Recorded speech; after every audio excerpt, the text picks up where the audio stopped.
Pia nashukuru sana, tumekaa ndani ya miaka 2 na miezi 8. Tumekaa kwa umoja, tumekaa kwa upendo. Mungu awabariki sana. Pia napenda kuwashukuru kanisa lote kwa pamoja, kamati mbalimbali, watoto, idara ya wanawake, na washukuru sana. Akina mama tulienda kuhudumu sehemu ya Kasori, Mungu awabariki sana. Ya Mlogoya, Amani, Mungu awabariki sana. Na Yerusalemu, Bwana Yesu asifiwe. Pia napenda kuwakaribisha sasa, wakati mtakapofika wa kuelekea Dar es Salaam, na wakaribisheni sana, msiogope, mnaweza mkasiuliza labda tutaenda kuzidisha bajeti. Bwana Yesu asifiwe.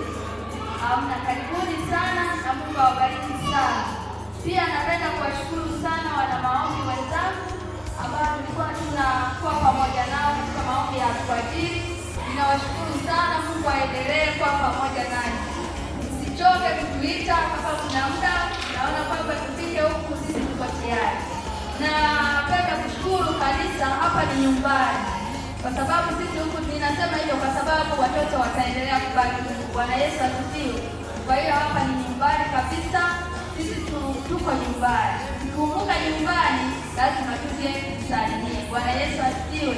Napenda kuachia kitabu maandiko matakatifu katika Wafilipi sura ya 4 na mstari wa 4 hadi wa 6.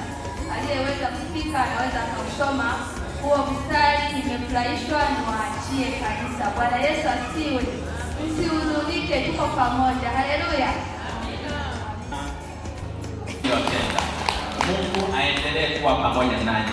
Tutaendelea kuwaombea pia. Mmetupatia surprise kwa kweli, hatukutegemea kabisa.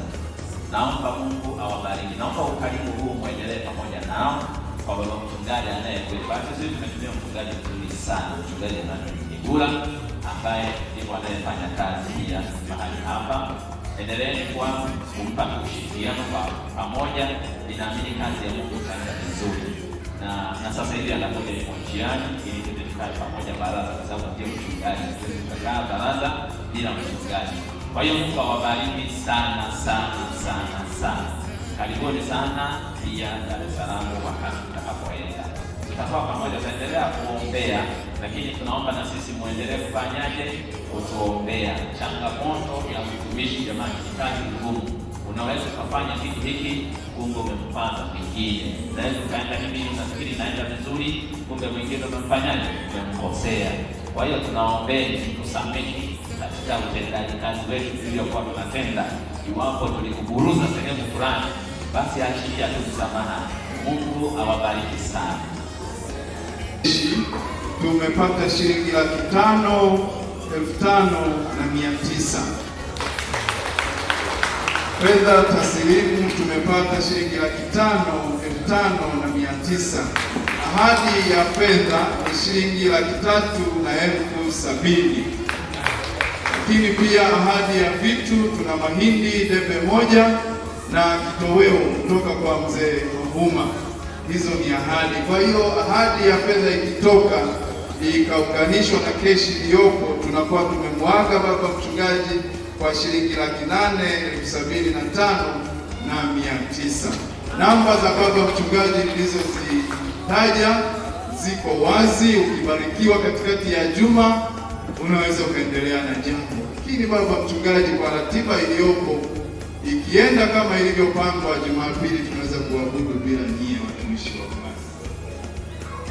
Penzi ya Mungu yakitimia, tutaabudu bila mchungaji na tutakuwa na mchungaji mpya mahali hapa.